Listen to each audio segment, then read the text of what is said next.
Welcome in to another edition of the Louisiana Loaded Podcast right here from the garage, weekly on the Louisiana Loaded social media YouTube page. Remember, if you have not subscribed, make sure and hit that subscription button on YouTube. Make sure and follow us on all social media to keep up with Louisiana Loaded. No Will this week. Brandon G, of course, our producer. Special guest this week, one of our favorites. Good friend and a staple of the Baton Rouge sports scene, really the Louisiana sports scene. Now the sports director over at WAFB. Been serving that role for a couple of years now. A good friend of mine, Jacques Doucet, in with us.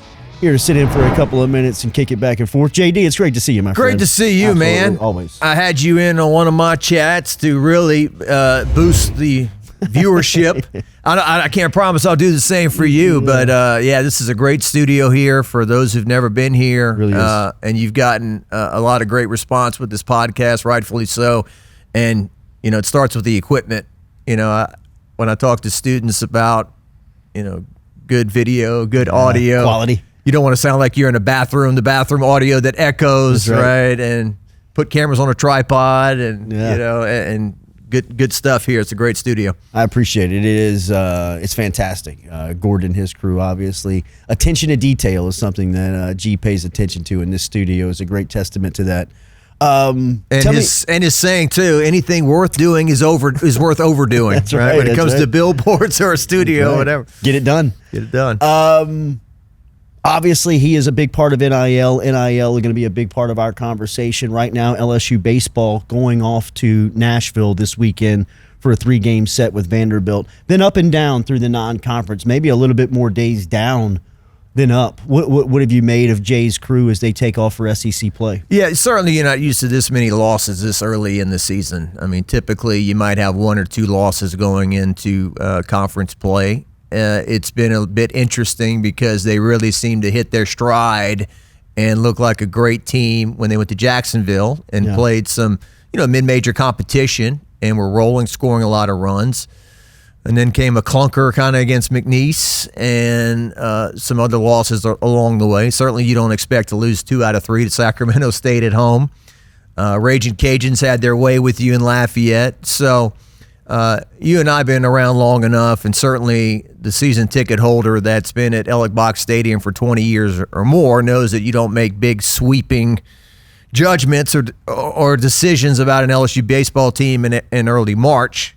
You know, Skip Bertman always talked about tax day, you know, April 15th. Ooh, that's when you need to know what you got. So that's about a month away still. But and I'm almost to the point, I'm not a paying fan. I'm not putting up money and stuff. But when you've won 2 national championships in 3 years, I can't even really even generate any kind of criticism or animosity. It's like saying, I'm hungry, and I just had a 12-ounce at Ruth Chris and a baked potato and cheesecake, and I'm stuffed, you know. It's Brian Kelly. You're spoiled, you know. So at this point, it's kind of hard for me to get really worked up about anything. But, yeah, it's not what you're used to seeing from LSU baseball to this point. And to start SEC play, Vanderbilt hasn't lived up to their usual standard either. If I'm not mistaken, I think last year they were the number 1 overall seed in the whole thing and got beat in their own regional in Nashville. And this year, I think they're 11-7 going into this, and they're unranked. And so, but that's always a tough place for LSU to play. I don't think LSU's ever gone to Nashville and really rolled up there. So hopefully the Tigers can at least take 2 or 3. Jacques, and what you know of just kind of the scene around LSU, NIL, the money, how everything is kind of being dispersed. And I know it's a changing conversation, it seems like, every single second. What's the viability of baseball? Do you think that there is a attention to LSU baseball that will keep it at the level that it's at, that financially it needs to be paid attention to? I think it's a case of squeaky wheel gets the grease, right? When you're struggling, it's easy to say, hey, we need money and help out. When you've won 2 national championships in 3 years, people assume everything's okay and they don't need money. I think Jay has been asked about it and has not really done a Nick Saban summer of 2002, I think it was, when he called a press conference in the summer and said, we need to put tradition fees on the season tickets. We need to do this and do that and really make the commitment. And got it rolling. And he was coming off an SEC championship. Right. And basically said, hey, if you want to keep this going, we need, more of an investment. So I've certainly heard that there's been independent people who have raised money to help Jay with NIL dollars. Jay has said on more than one occasion, I wouldn't leave LSU for the New York Yankees. I don't want to go anywhere else. But, you think about the Texases and the Texas A&Ms and the people that have deep pockets. That'd be a nightmare. You'd never want to lose him to one of those schools. So, you've got Verge Alsbury now as the AD. How do they work together? Because, I believe I've heard that LSU's NIL dollars when it comes to baseball in the SEC, they're not in the top 5. Yeah. They're more towards the middle or towards the back end of things. So it's kind of like at the end of Nick Saban at Alabama, there was the Saban discount, they called it. Yeah. They wrote to get some guys for cheaper because it was Nick Saban, because it was Alabama, because he'd get you to the NFL. Maybe there's still some of that going on with LSU. It's still Alex Box Stadium. It's still the best baseball program in America. Jay has proven he can be a tremendous coach, obviously, but what are the other programs putting up? I'm not sure. I still think that it's a sport where it's something like 80%, 90% of college baseball programs play in front of 300 fans or less. So it's definitely, cream of the crop. Your Ole Misses, your Mississippi States, your Arkansas, your LSU's can draw over 10,000 for a game, but those are kind of few and far between also. Yeah.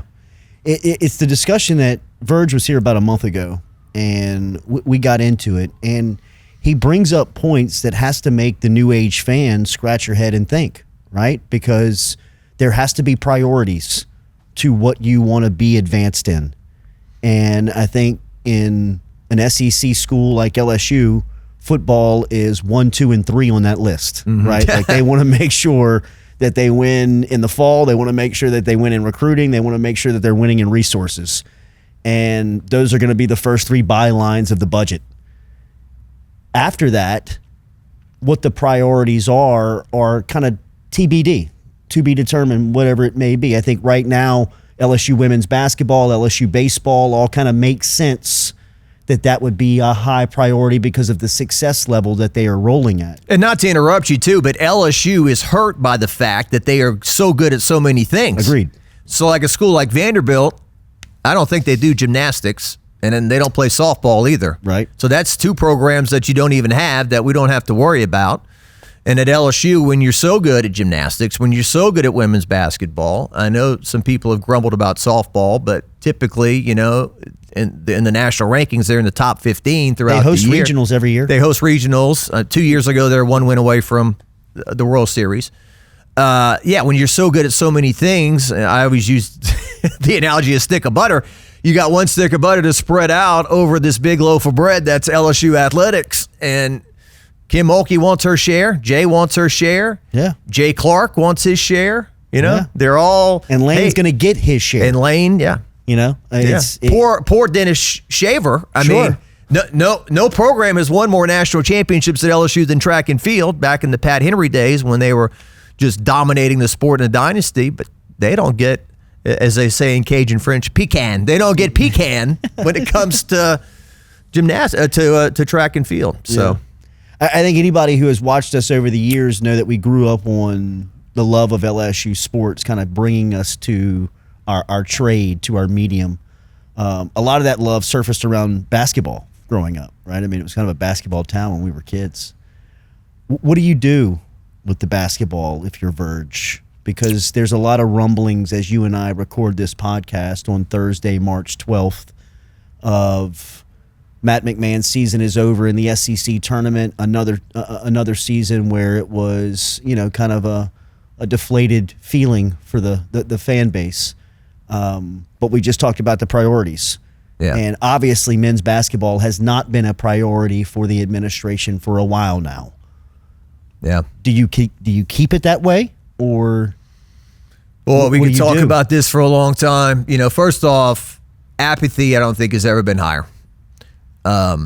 When I used to go to dinner sometimes by myself because nobody would come with me. When I go get a bite to eat between the 6 and the 10, there's an LSU basketball game going on. There's like 4 monitors at the bar, and not one of them has the game on. I'm like, can we put the LSU basketball game on? It's not in people's what channel? Consciousness. Nobody Yeah, knows yeah. It's not in people's consciousness. For me, as a sportscaster, a guy who enjoys covering stuff, I hate to be in a position where I'm counting off games. When is this going to be over with? Because it's not going anywhere. It's not exciting to cover. It's not interesting from a perspective of somebody I like to do, human interest stories, features on people, backgrounds, stuff like that. Yeah. In 2019 LSU football, you could do a feature on anybody on that roster, any coach, any analyst, any manager, and there'd be some interest and people would watch it and enjoy it. When you are bad and you were that bad, all of that dies on the vine. Nobody wants to hear a feature on anybody, as interesting as it may be. Nobody wants to watch interviews. No goodwill stories. Yeah. There's nothing that moves the meter. Right. There could be somebody on the team that would cure cancer or something like that. And it's like, well, they suck. Right. So can't make a 3.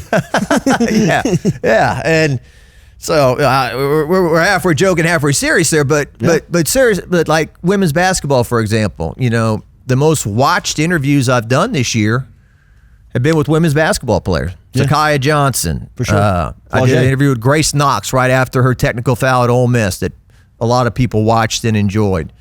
And sometimes we're saying we're in a text message. Hey, did you see the Matt McMahon press conference has 140 views after an hour or two? So. The other day, I'm struggling to get to a press conference from gymnastics on time. The doors are all locked. I'm carrying a tripod and pulling a suitcase, and who opens the door with a big smile on his face and lets me in and as nice as can be? It's Matt McMahon, So if he's let go, he will be the least animosity directed towards the coach ever that's been let go at LSU. A lot of times, they're like, get that guy out of here. I don't think there's any sentiment like that, but at the same time, 3 of your last 4 years have been really, really bad. 3-15 in the SEC, back-to-back years. I mean, you take away his second year in which they go 9-9 and make the NIT, he's 8-46 in the SEC. Ouch. So it's like results oriented. Yeah. It's and look, nice guy, everything, but this is big time college athletics. He's being paid millions a year, and you're talking about only one of 2 revenue-producing sports at the school. Yeah. That still somehow clears $2.5 million, despite the fact that they have been, that poor on the court. Power of the SEC. Yeah, power of the conference. And you and I as kids talking about it too. I mean, I remember my dad taking me out of school, let me skip school. We came to see Ricky Blanton's senior night. Yeah, and I think the governor at the time was Buddy Roemer, and he made the day in Louisiana. It was Ricky Blanton Day. That's right. They had the signs. Yeah, they had the signs. Yeah. This is before the internet and being able to make things a little easier artistically. I remember the big Ricky's face, and he comes out, and it's a packed house, and Chris Jackson is a freshman, and they're playing Florida. Dwayne Shinchis, the late Dwayne Shinchis, he had that mullet. Like when college basketball had villains, Yeah. And the other day, I see LSU post, it's senior day, it's the boys, and there's 6 guys out there, and the place is empty, and I'm like, who are these people? Who are these people? There's 6 guys, each of them, most of them been there 1 year. They came from somewhere else, they're here, they're gone, who are they? And it's not their fault. It's the times. Yeah, they're a product of the times, and they're a product of a program that really needs a big Jerry DiNardo, bring back the magic shot in the arm right now, Ton of speculation around Will Wade out there right now, and I don't want to speak to anything that's newsworthy, but you'd be almost living under a rock at this point not to hear. To take one of his famous, are you under a rock? Yeah. Ron? Yeah. But it's out there. There's a lot of smoke around that, right? I mean, you're in the news industry and covering it a lot. You hear this? Absolutely. It feels like it's been going on for year and a half or a year, or what became common knowledge, the fact that our governor really told Scott Woodward a year ago at this time to bring back Will Wade. Yeah. I think Will had the ultimate case of bad luck at LSU in the fact that an FBI wiretap was in. They weren't even wiretapping him. It was that other guy or whatever. And his time at LSU is a very interesting period in which he put together a product for, was it 4 years in a row, that was an NCAA tournament product. The crazy thing is I think he only coached in one of those NCAA tournaments. His second team, which I think was his best team at LSU, the one that beat Kentucky at the buzzer in Lexington and so forth, he couldn't coach that team because he was suspended. I assumed, as many other people did, that he was going to be fired. I think it was the same day that Tiger Woods won the Masters, his comeback, that they announced, Will Wade's coming back. And I was like, wow, okay. And they had coached without him and made it to the Sweet 16. That's right. And lost to Michigan State up in, where'd we go? Washington, D.C. Yeah, it was in Washington, yeah. They were getting ready for that. Was that springtime, the orchard, the cherries? Yeah, cherry orchard. So, and then the next year, I want to say, was COVID. And so we were in Nashville. That's right. They're about to play in the SEC tournament. They called it off. And it's like the beginning of the day, no fans allowed at the tournament. By noon, the Tournament's off. Tournament's off. And then by the end of the day, NCAA tournament's off. And then the College World Series for baseball and softball is canceled as well. I mean, you talk about it jarring, like, is there an asteroid heading towards Earth? Should I go home and be with my parents in the final hours of... But so there's no tournament that year. And then the next year he coached. They won the first game and they lost to Michigan. And then his last year, he was fired before the tournament. And then I forgot the guy that coached the team. They lost to NC State. Anyway, he put together a great product and the place was full again. Yeah.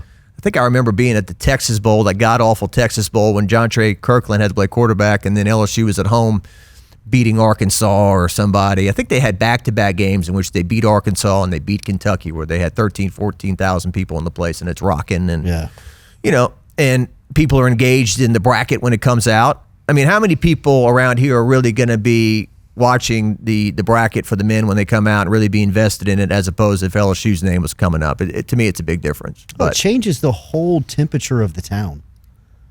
Like, for months, if LSU basketball is good. I mean, from January, when football season is over, through March, you get this slingshot effect of just interest, relevancy, fandom. Yeah. That when you don't have it, you realize how special it can be. Yeah. Right? And it has been consistent on it's been dead around here during those months, the past couple of years. I mean, it's just been nothing to celebrate with that. And I'm like you. I mean, Matt McMahon to me is a great person. I think he's a fantastic human. He's a very nice guy. And, you wish people like him would succeed. Yeah. It's almost like they deserve to with the way that they just carry themselves. Well, I think it was Handgriff the other day saying there's been a false narrative that he won at his previous stop just because he had John Morant. And he had a lot of great teams outside of that, winning product that when he wasn't part of the team.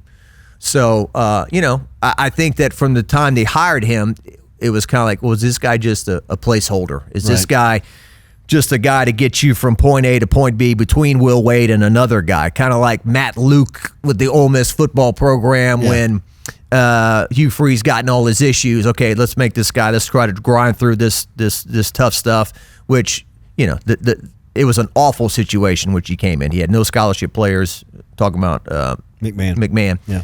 And then the second year they make the NIT. I think the big problem is in years 3 and year 4, you have not advanced it and you've gone back. And collegiate athletics has become a sport and an industry that you can be good overnight. Correct. Like you can change a lot of your outlook within a week. You're not building a program, you're building a team. That's right. Year to year. Will Wade had said that. That's right. And I think they invested this year, from what I hear. Yeah. And I think this year is a real true evaluation of it, and to be where it is, I think will tell a lot on Verge's move. Where and how do you stack the priorities? What do they mean? Because I got the sense when he was here a month ago that he was really trying to sell that he's going to keep him. Now, since he's left, there's been some even more moments that were down. Yeah, they've lost a lot more. They've lost a lot more, and even sometimes in embarrassingly fashion. Like it's been tough to watch. Well, you've been so bad at home. Yeah. And can I say the reason for that is that there's nobody there. There's no atmosphere. You're not getting hyped as opposed to going to Arkansas where it's jumping. Sure. And my blood's pumping a little bit and I'm playing harder. I can't get over the atmosphere. Yeah. I really can't. The last couple of games, either on TV or I went to, I was...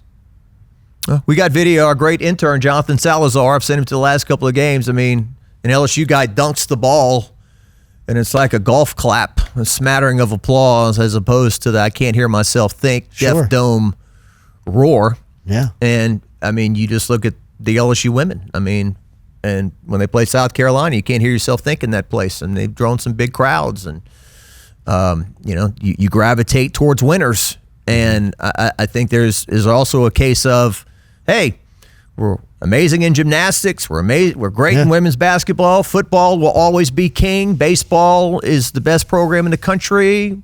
Men's basketball, if we aren't good at one sport, oh well, we can't be great at everything type thing. So if they do bring him back, they're really going to have to sell it because, his strength is not being charismatic either. He's not a personality, not Will Wade, not Dale Brown, not even a Jerry DiNardo who could really, kind of connect with fans and hit their emotional spots early in 1995 to bring them back. So it's going to have to be a case of, hey, we've invested in the roster a lot. Maybe McMahon himself puts up some of his own money from his salary.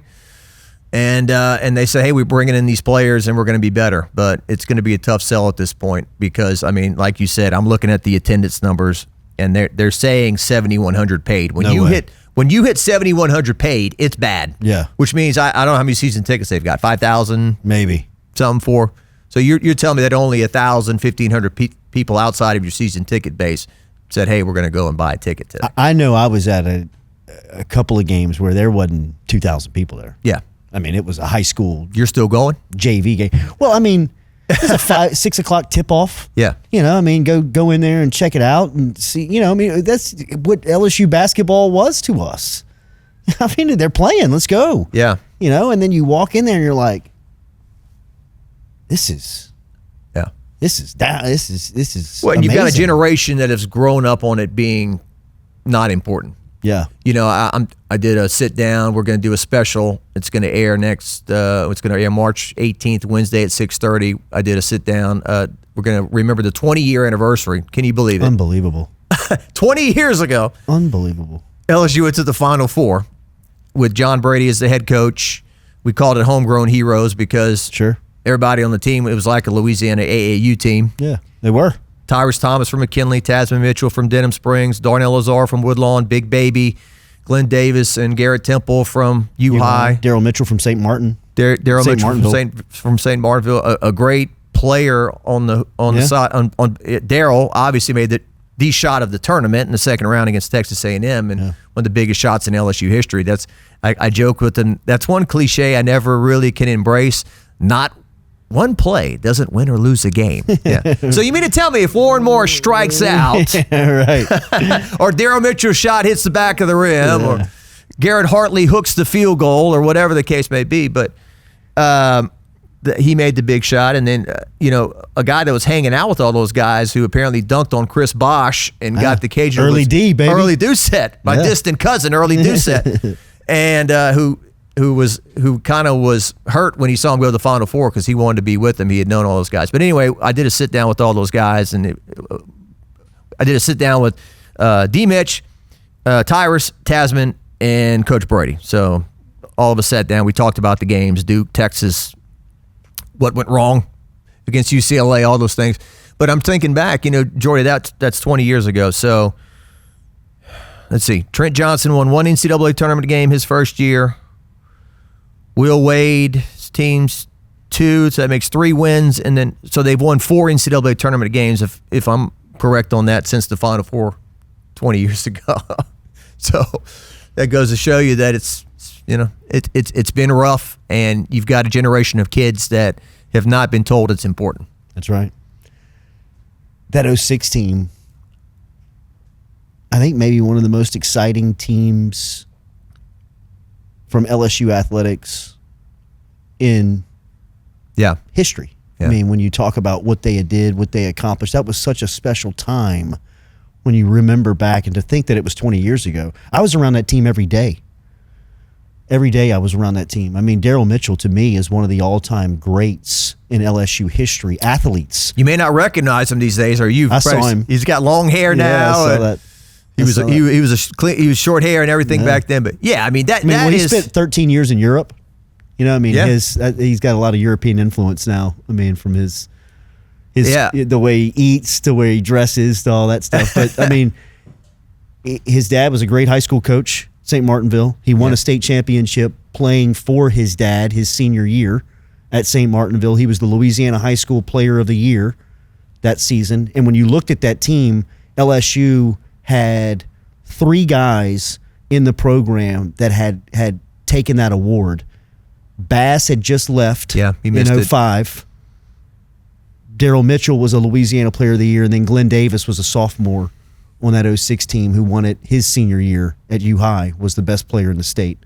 The silent assassin, they called him. That's right. Made a number of last-second shots. Hit a shot against Arkansas.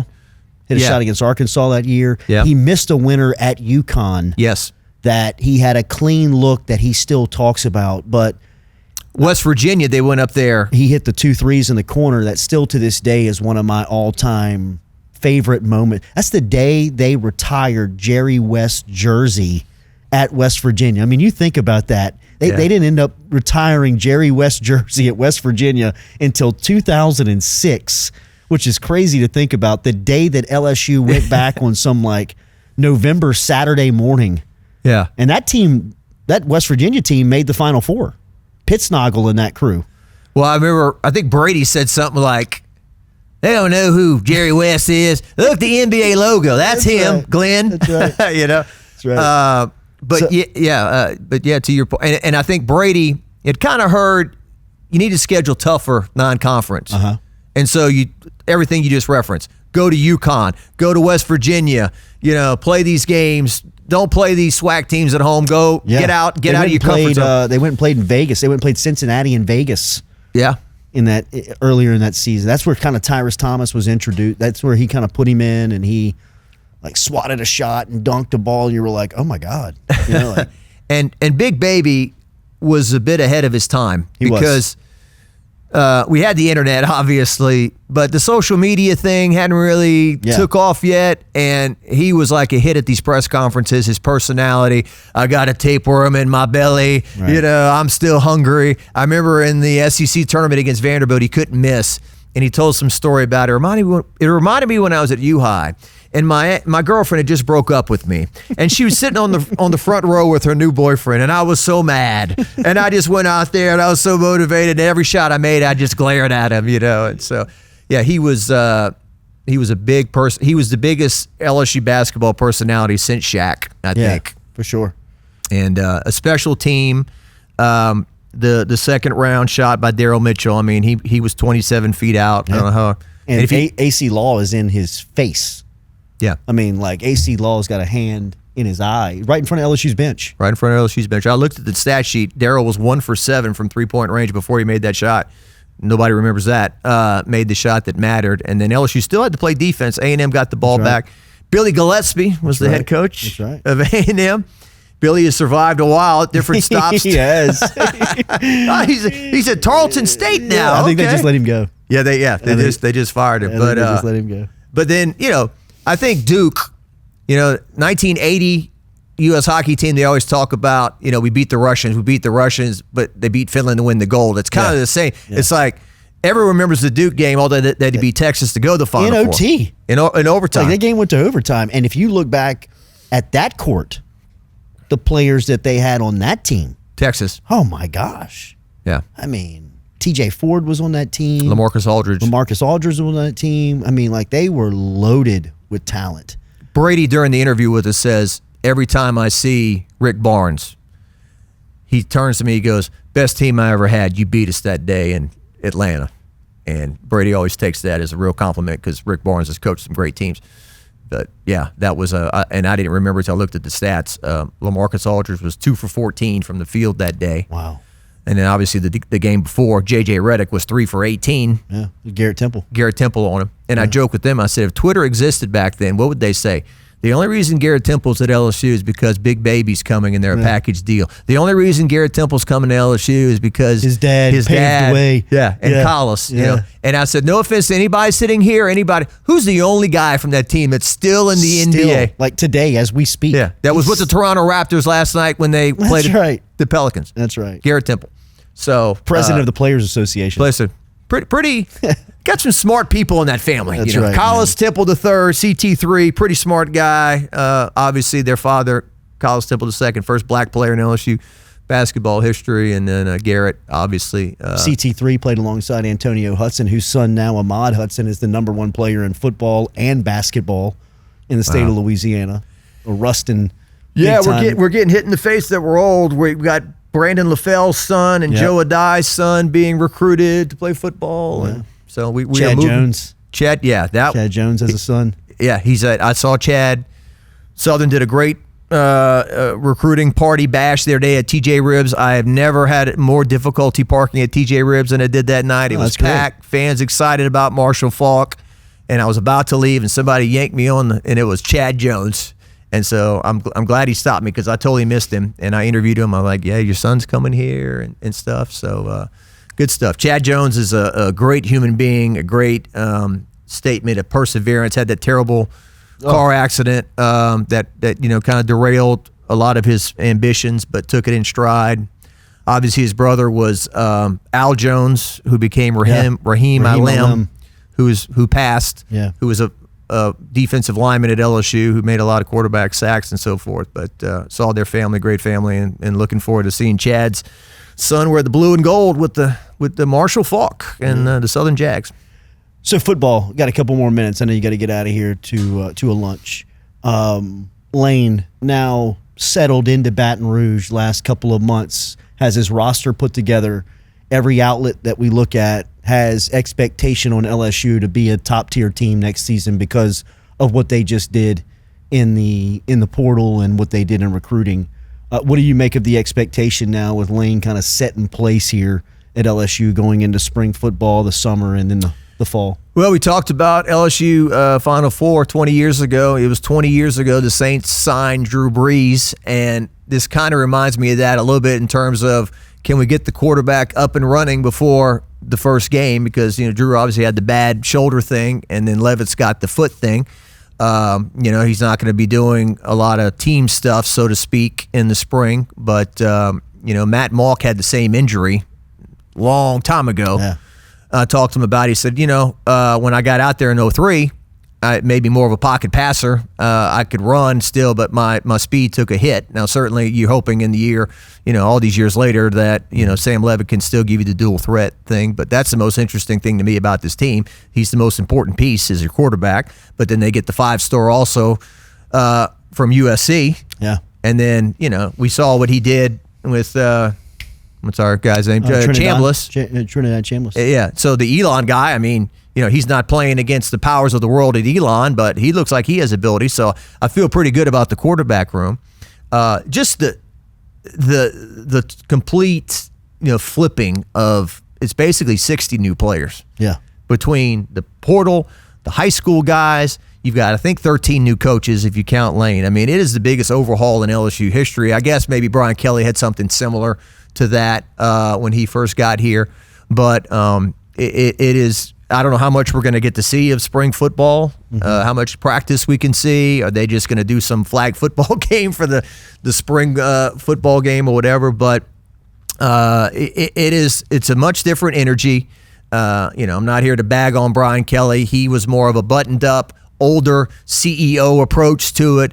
This guy, as LSU tells me they wake up in the morning, they say, "Oh, Lane Kiffin tweeted 15 times last night. Let me see what those are about." You know, so you've got a coach who, if you tweet out, he might respond to you. You know, that's or retweet you. Or retweet you. Yeah, exactly. And obviously, he's getting out and about, and he's done some Mardi Gras parades. And I think he's doing the St. Patrick's Day parade this weekend. St. Patrick's Day parade. I'm sure Casey McKenzie signed him up for that, or Pat Shingleton, or whoever got him to do that. So I think he sure somebody told him, hey, the previous coach didn't really, you know, get out embrace and the fan base and be part of that. So he, you know, and I don't think that's really Lane's personality either, though, to an extent. I agree.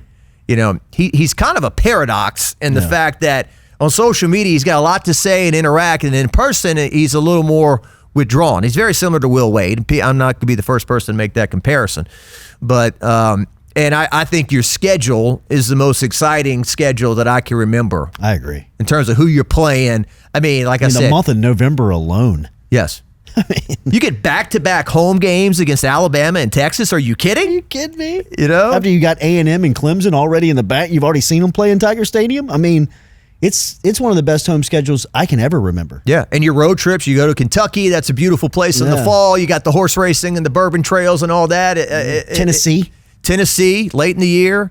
Going back to Auburn. I always love going to Auburn. I'm like, this is what college football is all about. This little nothing place, and there's a 90,000 seat stadium here. The pregame of Auburn is as comparable to LSU's pregame as I've ever seen. I mean, the before game activities and camaraderie of the pageantry of Auburn is as fine of a scene as you can see in college football. I'm always amazed that they let that eagle go. It's unbelievable, and he doesn't just haul ass out of there and goes section. I mean, like, and he swoops down, he lands in that. What are you giving this eagle? Some LSU fans I know, nothing impresses him if it's not LSU. Well, he's hungry, he's flying out, eats food, and then big deal. I'm like, come on, man, that eagle's way the heck up at that stadium. He could fly away if he wanted to, but should have brought my blowgun in.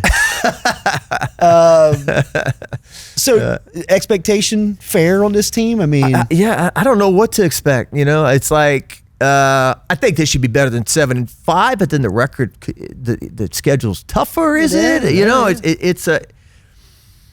I think that does 9-3 get them in to a playoff bid, to a playoff berth? It's just crazy the amount of money being invested. Did you hear Brian Kelly what he said? How much was invested on this roster?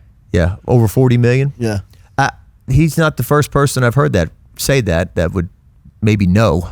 Mm-hmm. You know, but it's like, wow, all this money so that some 18 to 22-year-olds can win a football game and make me feel better. You know, and get no ROI. And what's that? And get no ROI. Return on investment. Yeah. Yeah. I mean, they're here today, going tomorrow. Money. You know what I mean? Like, well, yeah. It's like, do you ever get this back? No way. Whatever. And I've still got doubts if they're going to pay Brian Kelly all of that. We'll see. But even if you pay him even half of that, and it's $30 million or whatever, Kiffin, the roster. I mean, okay, if LSU wins a national championship, do we get all this money back and then some? That's where I am on the Will Wade basketball thing. I mean, there would be no bigger advocate, no bigger pushing the charge to bring Will back. You got to pay McMahon out and his staff.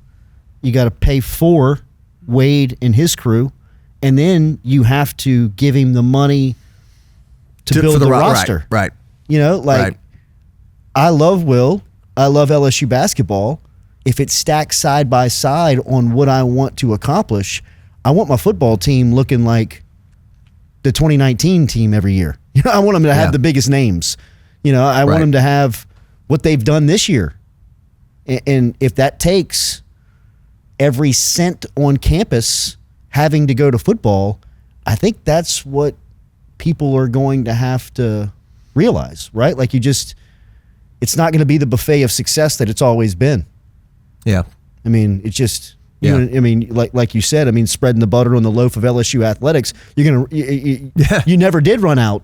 You know, everybody kind of got their share. Now, well, it's, you know, Hannah Griffith joked with you. I'm sure you've heard it. The days of Joe Dean, it was like finish fourth. You know, don't lose, but don't win too much. Winning's expensive. That's right.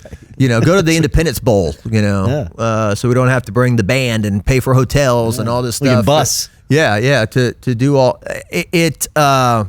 football will always be king. It will always rule. It will always dictate to the other sports. But yeah, to your point, I don't know if they're going to do that with basketball, if they're going to make that move or not. Another one, another nugget that I've heard over the last couple of months that you may be privy to as well is that anybody who has money that has an open checkbook that wants to donate, Lane's got them. One of the things that I hear he does better than anything is keep relationships with those people. Mm-hmm. When we see him up tweeting at 4 o'clock in the morning, one of the things that he does first is he's got a list of 10 people that he calls or texts every single morning. Yeah. To give them an update, to give them access, to give them just, hey, relationship. Yeah. You and I are in this thing together. Right. Which I've seen Will Wade do. He does that better than anybody. Yeah. Right? I mean, well, if you take your old lady to a restaurant and you pay for a big steak and you pay for service and everything and you end up dropping $300 and it wasn't a good meal, you don't want to go back. And so it's the same dynamic. I invested all this in Brian Kelly's #1 recruiting class. We saw what happened. I don't want to invest in that again.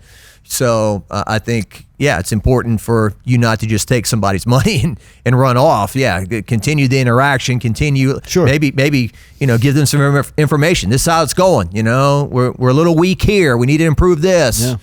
Yeah. And not to go off on a right turn on you or left turn, but if you keep Matt McMahon, how could you fire Beth Torina if she doesn't have a good season? I mean, so that's another dynamic. And from what I heard, Verge liked Beth and wouldn't do that, even if they don't. If they don't have a great season. Of course, that'd be a lot cheaper than getting rid of.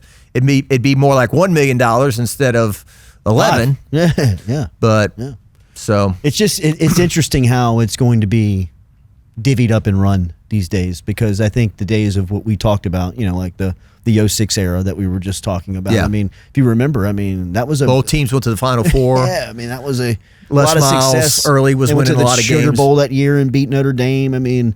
Baseball, I think, went to Omaha that year, or that was the year that, that was the end of smoke. Down. They were down that year. They were about to come up with Maneri. I turned it around, Jordy. Love Paul, one of my favorite coaches to cover, but he'll be back here a couple of weeks. Yeah, he's coming back with.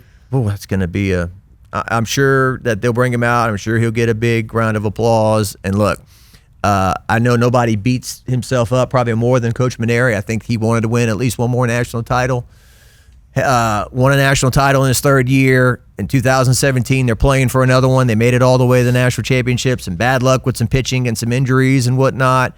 And he had them, national seed and one of the best teams in college baseball, 7 years in a row. I know it's all about postseason success. He had one team that won 57 games. That's right. That didn't win a title. Had another one that won 54 games that didn't win a title. Bregman Nola team, huh? I think so, yeah, in that stretch. And then they go to that new park in Omaha. Look, it's the same park for everybody, but it was like it couldn't hit home runs and low scoring, boring BS early on. Yeah.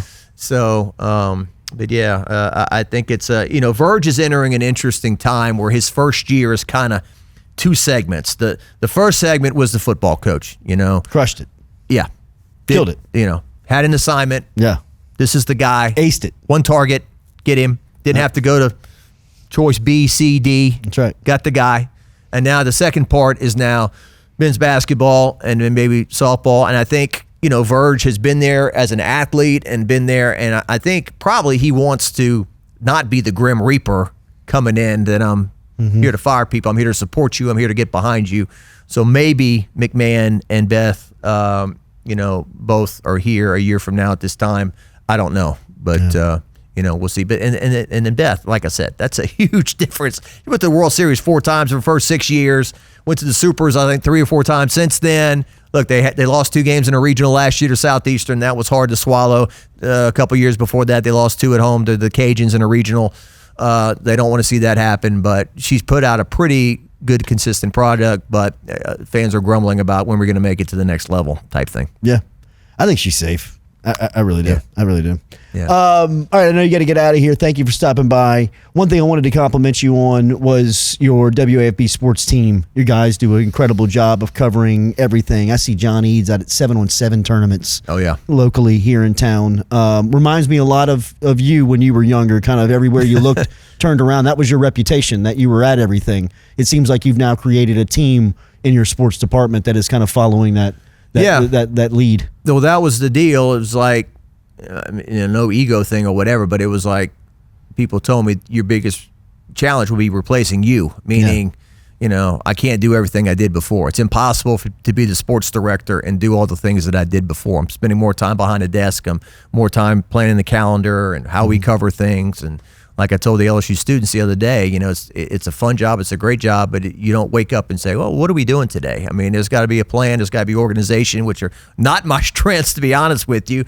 But I think I've learned to do it and hopefully do it well. I mean, I was just more about kind of unbridled enthusiasm and running around and being Peter Pan and Steve doing all the not fun stuff. Grunt work. Yeah. I mean, Steve allowed me to flourish and to shine and to go out and do things while he did a lot of things that weren't fun. Now I'm doing a lot of things that aren't as fun, but it's still the best job in the world. And John, people say he's a young you, and I agree with that to an extent, but he's far beyond what I was at that. I mean, I gravitated to things that excited me, LSU, the Saints. And I did high school. I did it well, but he loves high school, and his age connects him with the students that they gravitate towards him, and he's up on all the TikTok and all the videos and all the things the young kids are doing and connecting with them.